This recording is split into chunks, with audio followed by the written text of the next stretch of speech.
Give them a shot to do what?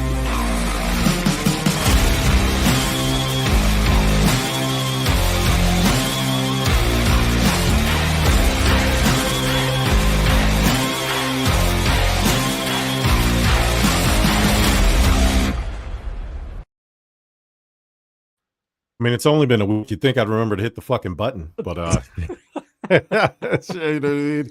What am I doing here, man? It's crazy.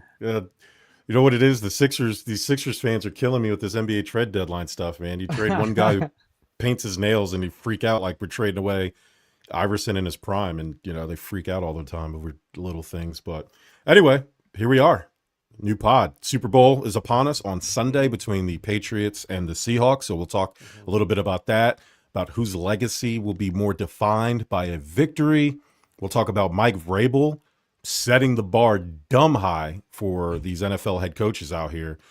Cooper Kupp and the NFLPA are fighting against the inevitable, in my opinion, as talks heat up again with the offseason approaching of the NFL expanding to an 18-game season, and some of the players are not feeling it. So me and Bert will kind of go over our stuff with that. Try to send Bert your energy. He lost a Ranger today. He lost a Ranger to the LA Kings. Good for you, Bert. That's right. Lean into that shit. Fuck that guy. Yeah, you fucking bum. Yo, crumb bum. Mr. No-Show in the playoffs. Yeah. I'm not crying. It's there's onions in here. There's onions.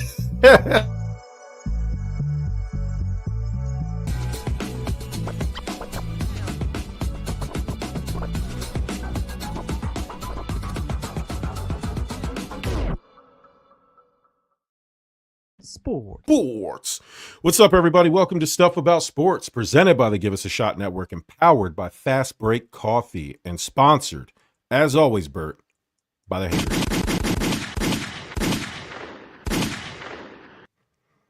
Shout out to y'all. Shout out to all the first timers, last timers, long timers. Shout out to you for being here, joining us. Bert, what's up, man? How you feeling? Feeling good. Feeling cold. You know, it's chilly in the Northeast. You know, it's fucking cold everywhere. I mean, come on, we're seeing snow in all parts of the country, but no, man, it's I'm happy. Super Bowl weekend is upon us. I'm excited, despite it's probably two teams nobody wanted to see in the Super Bowl. Yeah, but yeah, no, we're here, and Jerm, the Olympics are coming up, and you know I'm a big Olympic guy, so I can't wait. Yeah, you know, I'm not an Olympic guy only because I'm a big Dick Wolf fan. I love Law and Order, FBI, Chicago, PD, Fire Med, all of them. I found out after watching a great 3 hours of Chicago, the Chicago series yesterday, that they have to be NBC is pulling all Chicago shows off the air, basically all their nighttime lineups, for the Olympics, because NBC obviously has the rights to show the Olympics. And so they're not coming back until March 4th. I'm like, it's just getting good. Like the season just started. Like we just started. It's fine. Oh my God. Netflix dropped half of a season of Stranger Things and then dropped the other half a month later. And the whole thing was just garbage. So, I mean, I think you can wait for a good show. Yeah, that's true. And there's plenty of good stuff I can catch up on in the meantime. I'm also not a fan of streaming services dropping episodes one at a time. Yeah, like weekly drops. And then so like I was trying to watch Wonder Man, which I'm happy that they dropped all 8 episodes at once, which is what I like. I'm already paying for the service. I don't understand The Pit on HBO Max. I love that show. It's a great show, but I don't understand why I have to why it's a weekly thing. Just give me the episodes. You've already filmed it. Like it's not like regular TV where you're filming during the season. Like you've already filmed it. You used to log into like a Netflix and it was all there. You can binge the whole thing. And then they just, they change it. Yeah, Wonder Man was January 27th. Good though. It was good. I'm not a fan of haven't finished it. I'm like 2 episodes left, but okay. But so I'm really enjoying it so far. Okay, yeah. It's good. We'll talk about it later. I have like one. I guess it's a minor complaint, but in terms of a show, it's really good.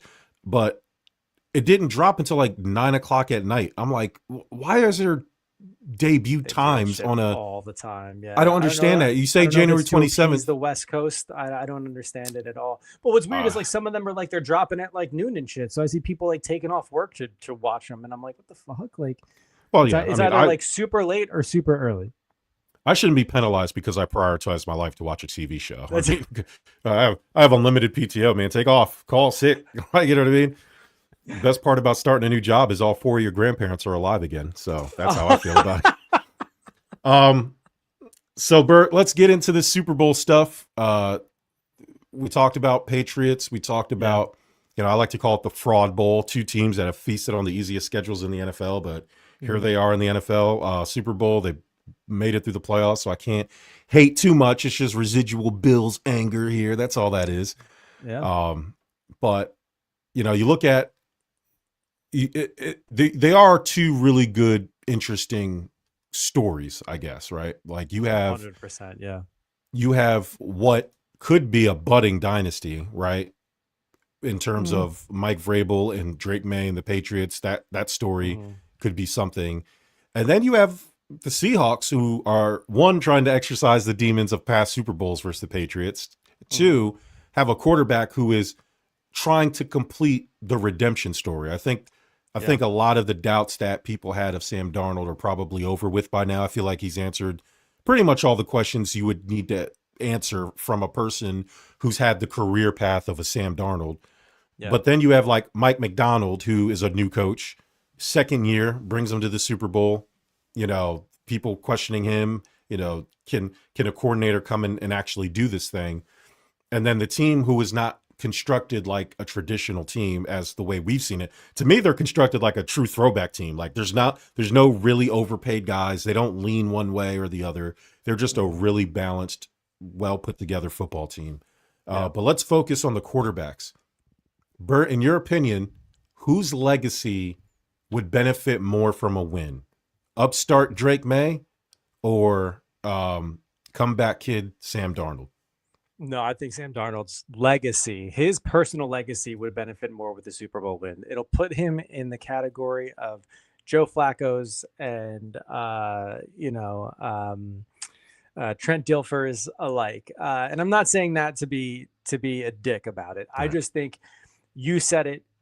I mean, you said it best. To complete his redemption arc. Personally, for me, I don't think he needs to win to complete his redemption arc. I do think the past 2 seasons have truly showed that he can be a competitive quarterback and serviceable as long as he's not on the New York Jets. So for me, it's having a win, though, would be 100% like just in his bag to talk that shit forever. Just be like, hey, you remember you guys didn't believe me when I was in New York or when I was in Carolina, but guess what? Move to Minnesota, find my groove, go to Seattle, help bring a team to a Super Bowl, and then win as well. And they're a team with offensive grit is the best way to describe it. But, look, if I'm looking at both of those quarterbacks, Drake May has arguably a long career ahead of him. Would it be great for his legacy to, start out this way? Yeah, but for like that bar after year 2 is then going to be up there in a historic franchise that's known for dynasties too. For me, it would to start out that high. I don't know if it would be great for his legacy, because if he never gets back there, they'll say, oh, it was that one season and that's it. Whereas Sam Darnold, it's like you're working your way to it. Yeah, it's, I kind of went back and forth on this one because there is that element of, all right, Drake May, this is like you're starting to stitch the gold jacket. Like this is how it starts. You know what I mean? Like, and if you're going to be the guy, and I guess we've been spoiled by the Patrick Mahomeses of the world who come off and have the greatest starts we've ever seen. And don't, it kind of takes for granted of now Sam Darnold is generally how this thing goes. You might be lucky enough to stick with one team, but it's going to take you a few years to get to a Super Bowl, let alone win one. But then you have Drake May in his second year, with a new head coach, all of a sudden after, a 4-win season in the Super Bowl. So, but it has to be Sam Darnold because, we spent the last several years agreeing that Sam Darnold was done, right? Like the seeing ghost stuff, then like you mentioned the Carolina stuff, and then he goes to Minnesota. as a stopgap. Like they told you from the beginning, like, hey, you're just here until JJ McCarthy's healthy and ready to go. And as soon as JJ McCarthy was healthy and ready to go, that was it. Like he was gone. Yeah. And should you be surprised because he played so well? No, they told you what they were going to do. They told you what the plan was. We can argue if it was the right or wrong. Obviously, you're going to play the results and say it was wrong. But JJ McCarthy is a young player himself, and he's got to go through it. It doesn't help that Justin Jefferson is on Radio Row, like shitting on him every chance he gets. But it is what it is. But Sam Darnold was largely a quarterback that's drifted in the background, and now he's one win away. Like you said, same amount of rings as Aaron Rodgers, same amount of rings as Drew Brees, same amount of rings as some of these other one and done Joe Flaccos of the world. And again, it does help because you mentioned Trent Dilfer, and I know like in your head, you're like, that's not really a great comparison, but it is because we only talk about Trent Dilfer because he won that Super Bowl. Yes, we use his argument as like a counter argument to other people's greatness who don't have it, but you can't take that away from Trent Dilfer, no matter how many jokes we sling by. Yeah. And if this happens for Sam Darnold, you're not going to be able to take it away from him. So, if we have to, this is not just a game for Sam Darnold. If Sam wins this, we have to go back and basically litigate every single draft bust this last decade and say, hey, man, was it the player or was it just the Jets? You know what I mean? Was it the chef or the ingredients? And the ingredients got thrown in the dumpster, and I guess Kevin O'Connell kind of picked them up out of the dumpster and said, I think I can make something with this. And then McDonald took over, and here we are. But yeah, I think for legacy, I don't think there's nothing Sam Darnold can really do to be a Hall of Famer. I mean, I guess if he goes on some type of crazy Matt Stafford-like run. It would be tough. Yeah, like, just based on with the way Hall of Fame voting is going now, who knows? I'm about to say, we can't count it out.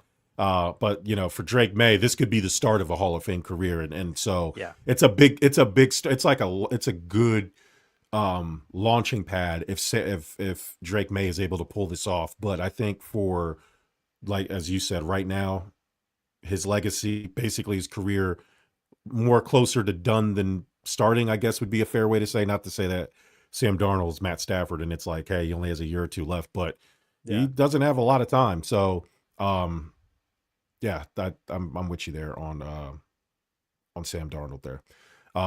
Speaking of legacies, Mike Vrabel, former Patriot, former Super Bowl player for the Patriots, champion, basically graduated from the school of Belichick.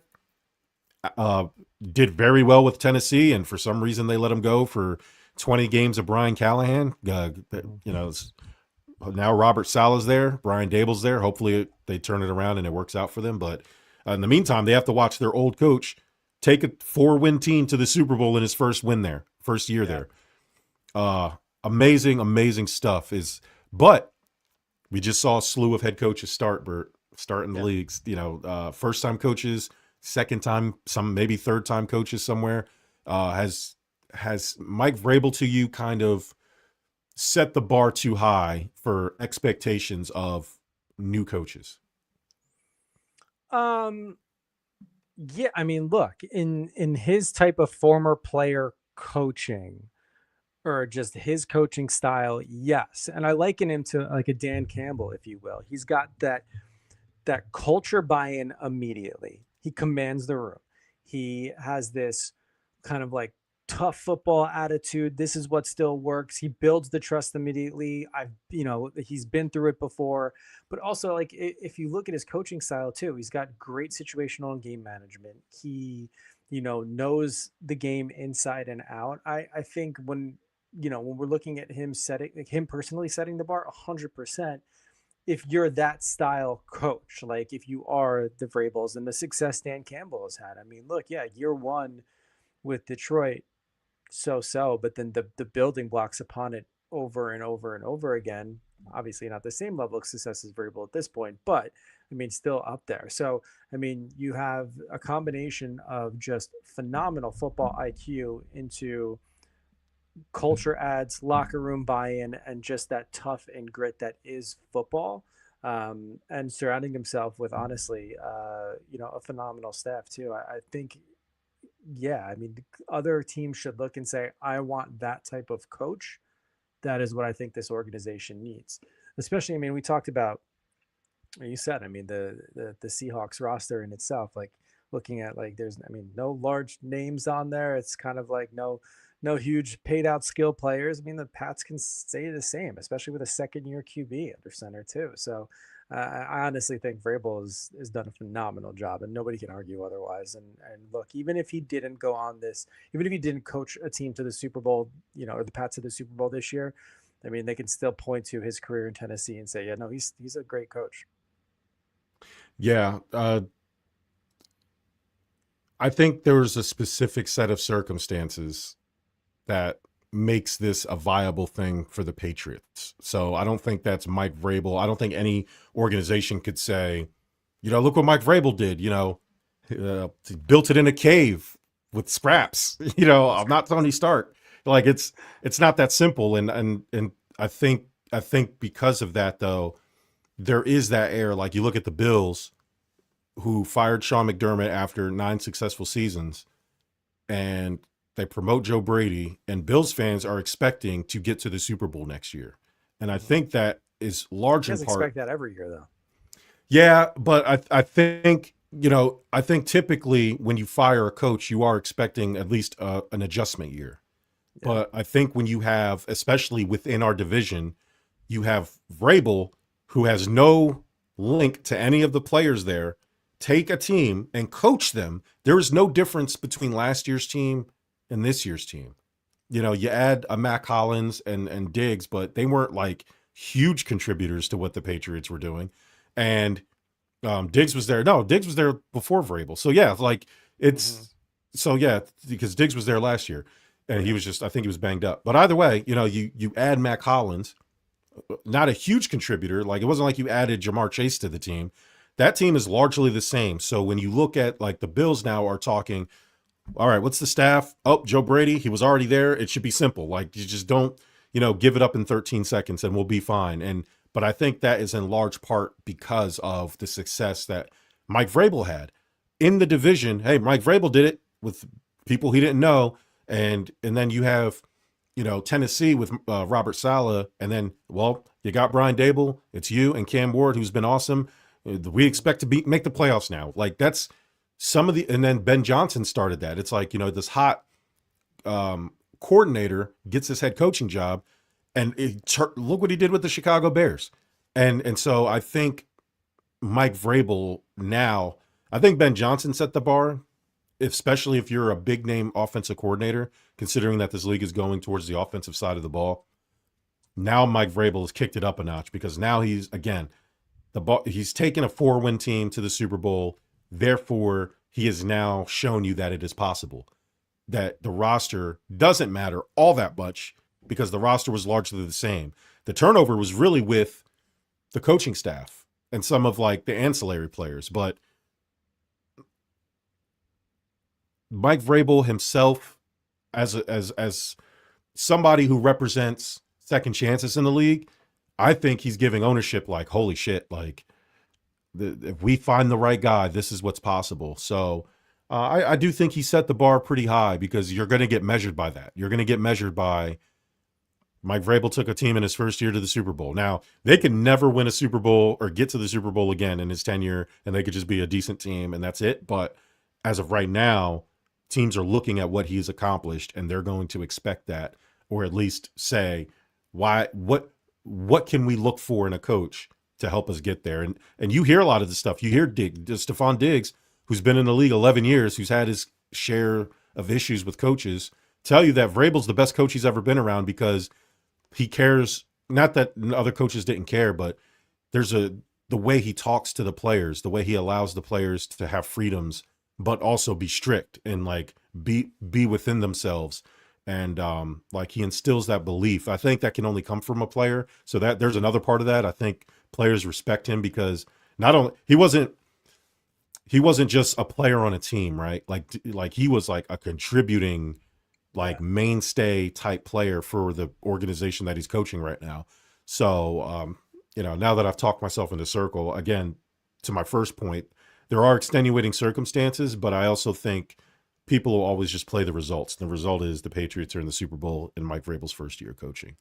Yeah. So that's That's generally how I feel about that. Speaking of that, another guy who might get a shot at head coaching. I know I didn't put this on the list, but it was something that came up today at Radio Row. Joe, did you hear what Joe Flacco had to say about the league, how the league's changed? No. And he said, we signed up basically to get concussions. You get paid $30 million a year, and they're ruining the game because a slap to the helmet is a roughing the passer call, and landing on a quarterback after you tackle him clean, and they're only calling it randomly. And he said, if I could change two things about the NFL, I would change that. He's like, the way he said it, he was like, yeah, I guess CET exists now. It didn't really exist back when I was playing, and players are used to getting hit, and that's why the older players are allowed to play a lot longer, because we've already been through the scars, which I don't know about you. I find a little validity to that. Like, I find that, like, what's the saying? Hard times create hard men create good times, and then good times create soft men. So, and soft men create bad times, which creates hard men, and it's a cycle. It's a whole little fable about it. But that Joe Flacco's basically saying that. He's like, when I was in the league, it was harder. You were allowed to hit. They didn't care much about concussions. Now, it's great that they're trying to make it safer, but the problem is, then you're changing the game of football, and that's not what football is. And the way he was saying it, I really agreed. And but your overarching thoughts on basically that. I'll get the direct quote, but what are your basic thoughts on what Joe Flacco was saying about, is the game softer now? I think, look, by happenstance, because of the rule changes and protecting the players, then yes, but from what we know, football, it has become softer. I do think there are ways to make it safer. Like, I think the issue is the inconsistency with the roughing the passer calls, right? It's, just like many of the inconsistencies when it comes down to the NFL and penalties. But I think that's what's causing it. Where back in the day, I mean, you would see quarterbacks get absolutely leveled. So it is making it a little bit softer. It's making it a little bit safer too. But to your point, I get it, dude. You know what football is when you sign up for it. It is a game of hitting, then with some passing and rushing thrown in there. That's it. But for the most part, in order to end a play, you have to hit the guy with the ball. Like that, why? Like, this isn't a shock to people. So the individual signing up for it, not to mention making a lot of money doing it, should be able to take the hit, no problem. And if you don't want to do it because you don't want your brain to turn to mush, that's fine too. Go do something else. I mean, how many times have we seen a lot of NFL athletes get drafted by MLB teams and be multi-sport athletes and go from there? So I agree with Joe Flacco. I do. I also agree that we should make the game safer. But I mean, in turn, it's going to ultimately be a little bit softer.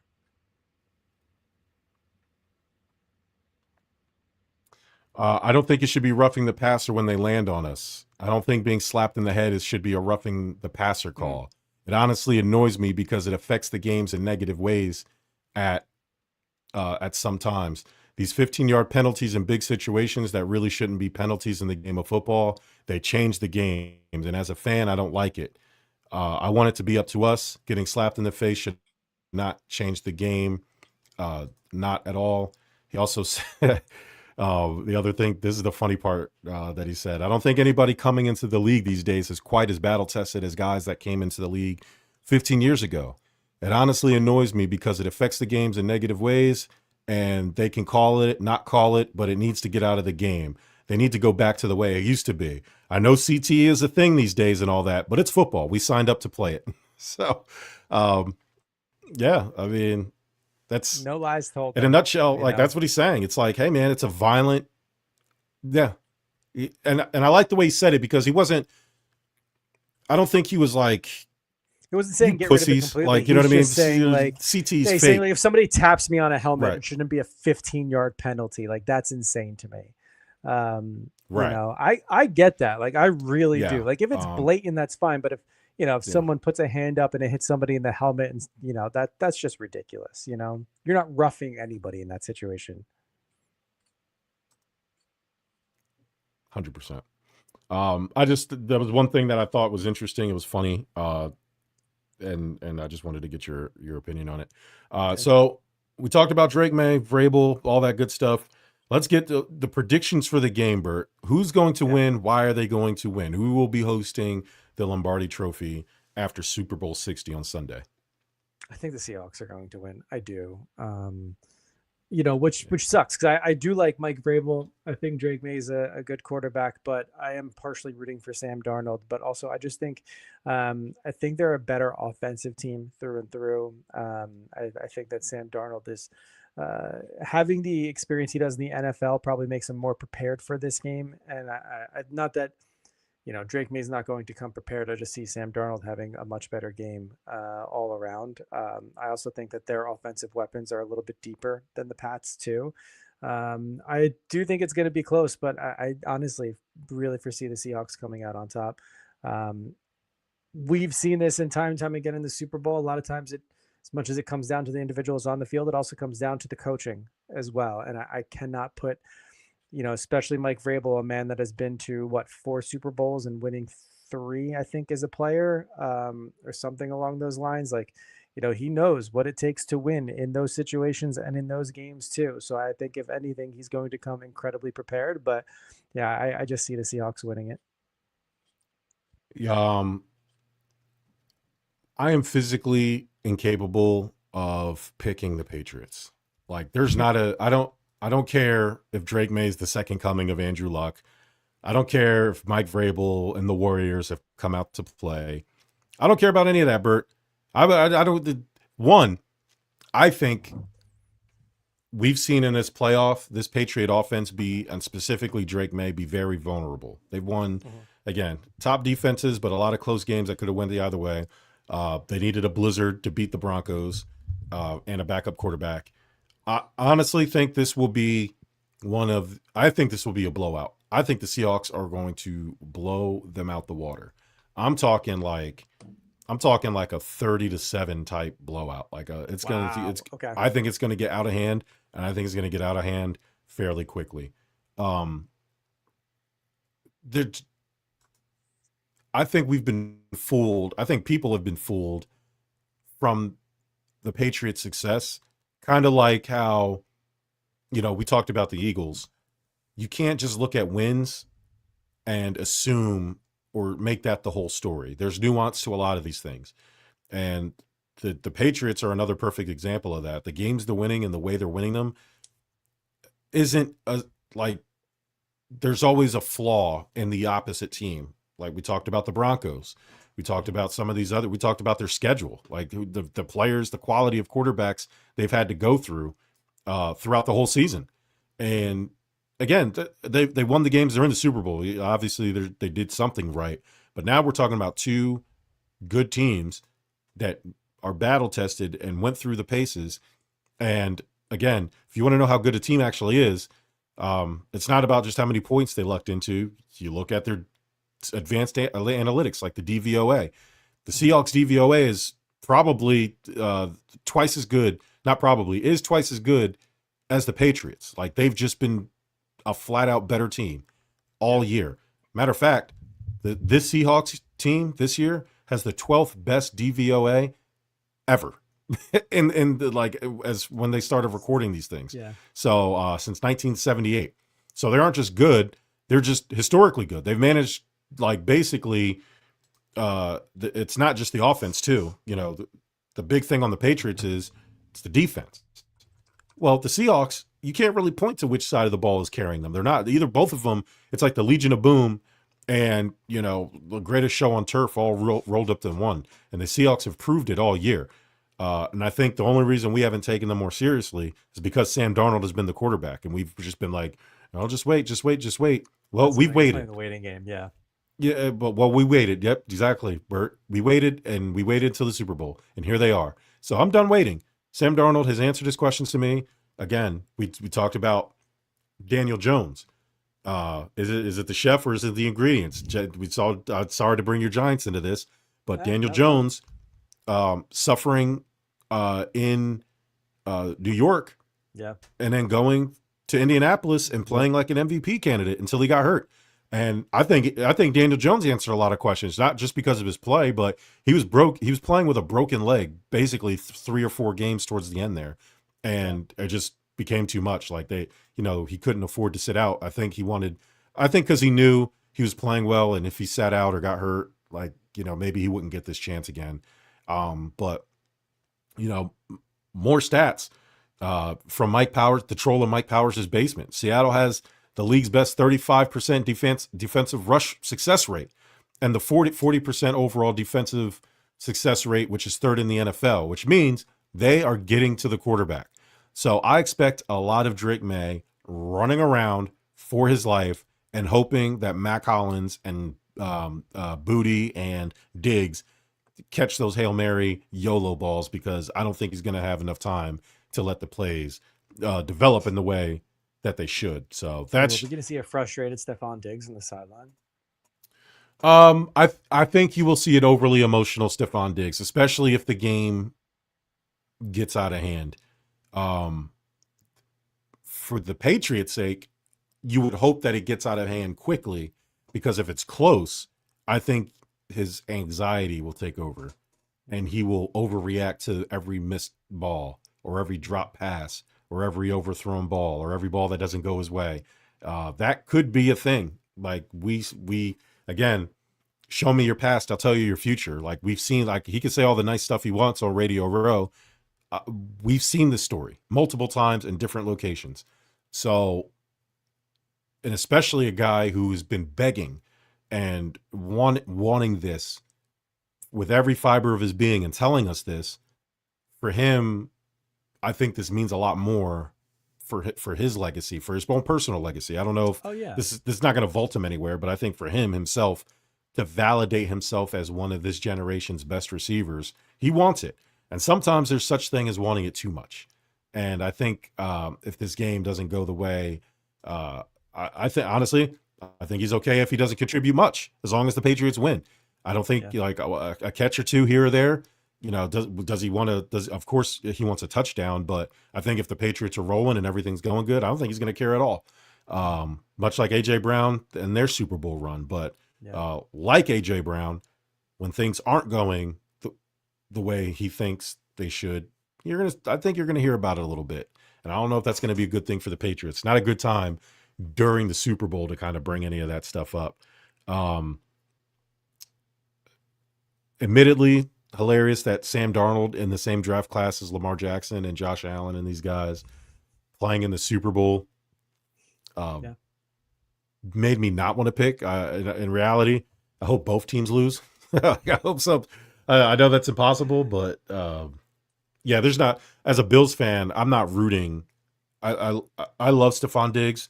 Trust me, the Bills could have used a player like Stephon Diggs this year. Go figure. Go figure, considering we had him. But there's no way I'm rooting for the Patriots in any capacity. I don't want them to win. I don't want it to be close.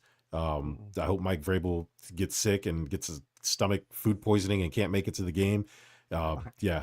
Because I want all the bad things in life to happen to the Patriots and nobody else. If I could get that, that would be great. But I know it's not going to happen. And I say all that, the Patriots are probably going to fucking win, and they'll probably blow out the Seahawks, and then the ghosts will come back for Sam Darnold, and all this will be for naught, Bert. And it'll really make me sad. Well, I mean, you can find solace in knowing that there's probably going to be nobody from the Patriots going into the Hall of Fame this year, so that's fine. Absolutely. Good. It is funny that we make fun of the process. The process is wrong.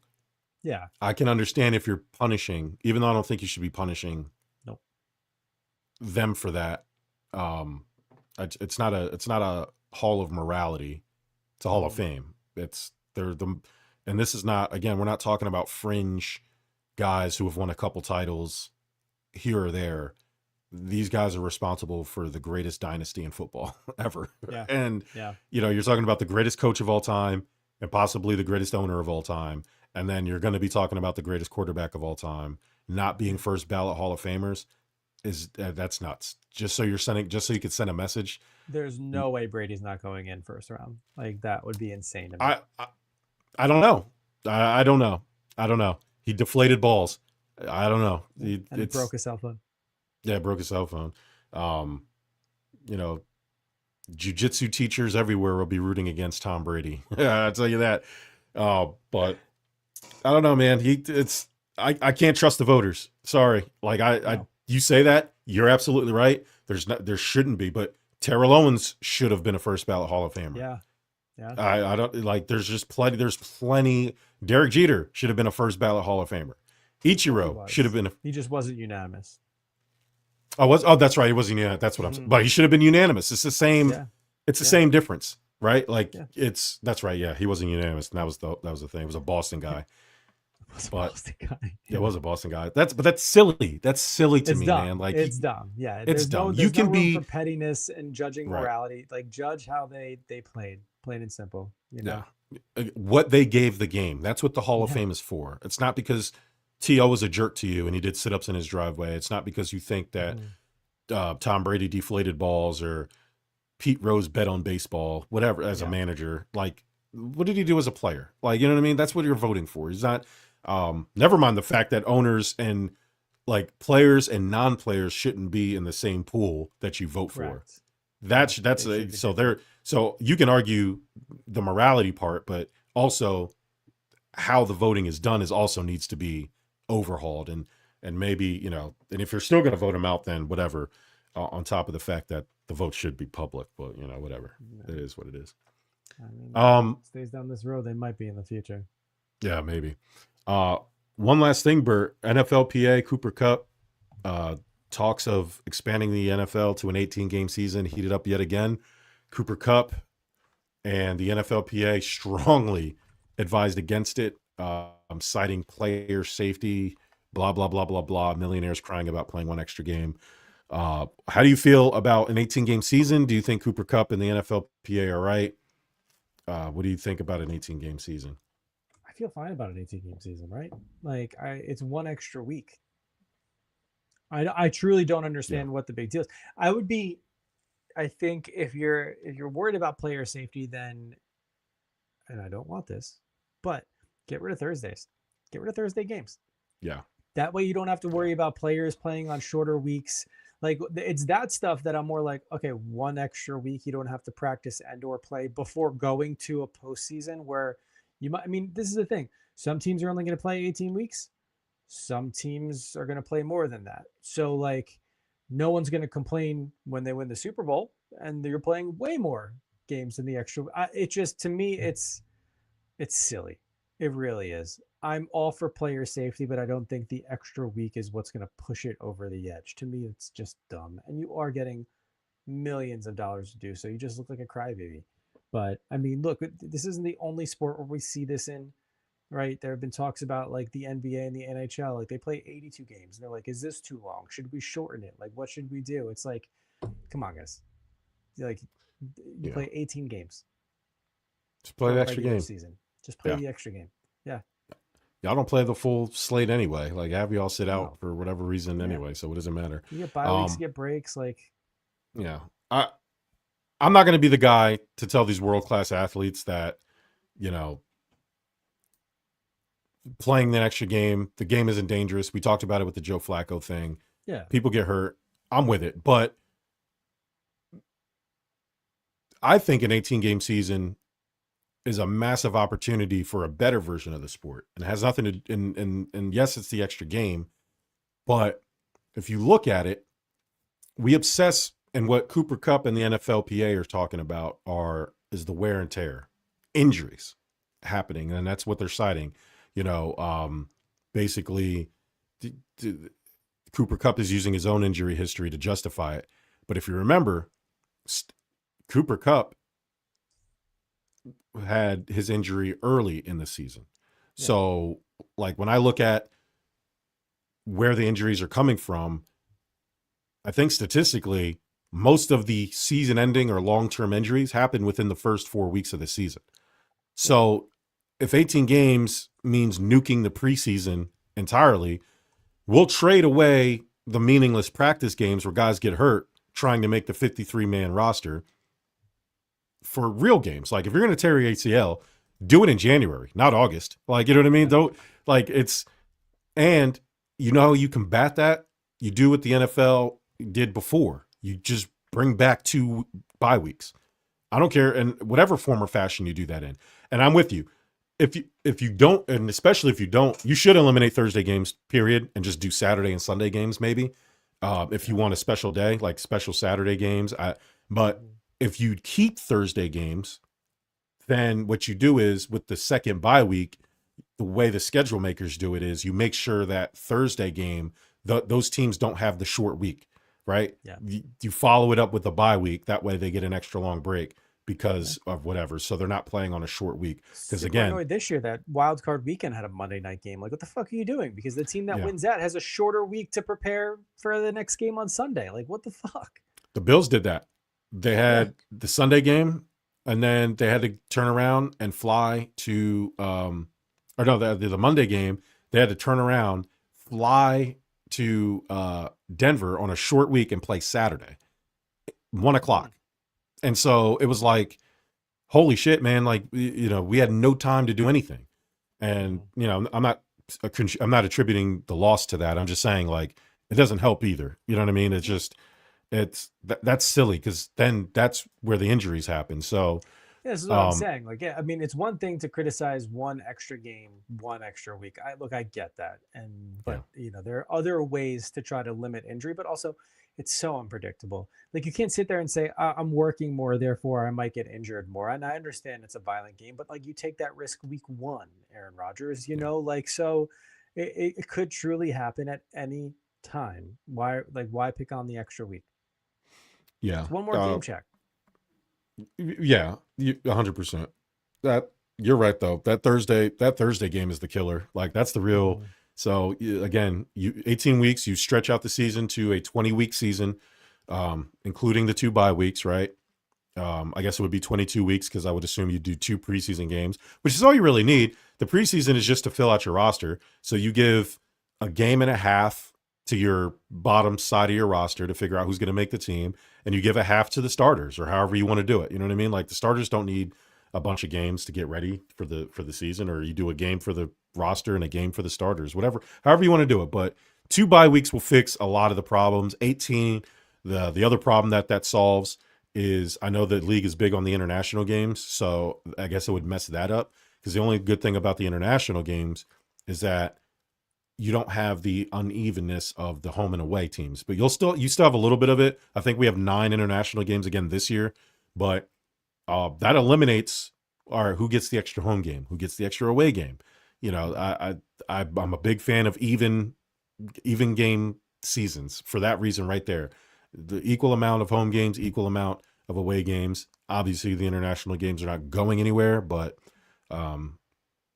you pick teams, you even it out and just pick a team. That way they both lose a home and an away game. That way it still stays, I guess, relatively even.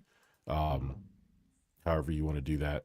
But yeah, 18 games. I hear you, Cooper Kupp, but I think the game would be safer with an 18 game schedule, because then what you also do is,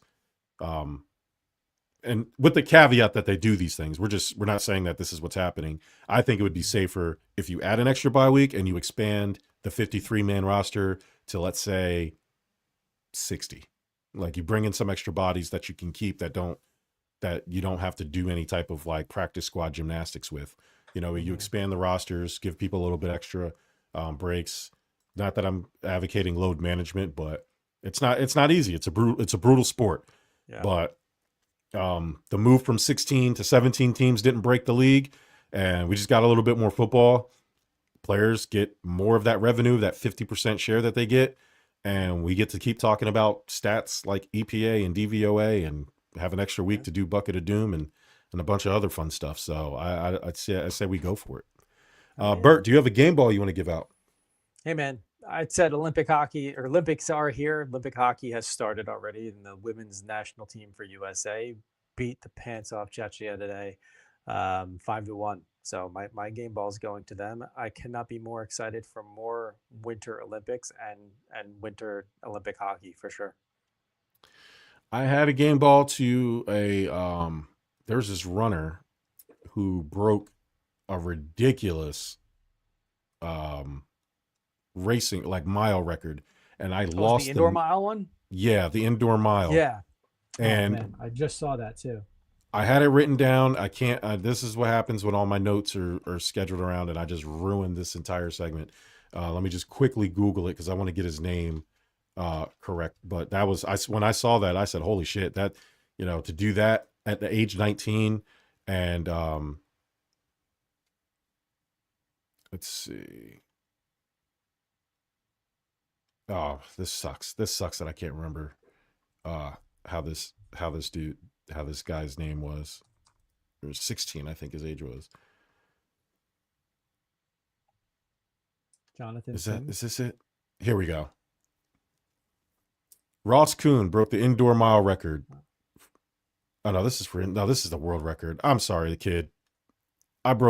Hey, whoever your name is, who broke the indoor mile, you ran it in like 3 minutes and 40 something seconds, something crazy like Cameron Myers. There we go. 19. He set the indoor mile record and world leading time for early 2026 by winning the Wanamaker Mile at Milrose Games in 3 minutes 47 seconds on February 1st, 2026. He beat his old time by 2 seconds. He was at 3:49 in January, which was then the fastest indoor mile of the year. That's fucking insane. And listen, 2 seconds may not be a long time in the bedroom. That's as long as my sex lasts. But 2 seconds in like running is a lot of time. Like swimming, running, a lot of those timed sporting events when everybody's fast, when everybody's good. Yeah. 2 seconds is a long time. So I mean, that's like a double-digit win in basketball, or fully like in terms if you want to kind of scale it. So shout out to him. I mean that's Jerm, when I saw that. When your wife says this was under 4 minutes, you can just be like, I'm an Olympian. You know, I'm an Olympian. Like, yeah, I go at Olympian speed. It's like dog years, but with I'm going by. We go on the Olympic scale, not the regular sad dad sex scale. But that was she was like, new podcast coming soon. Sad dad sex. Sad dad sex. Oh, terrible. We got another hour. During the snowstorm, she was like, "Oh my God, we're gonna get 4 to 6 inches. That's a lot, right?" I said, "You damn right it is."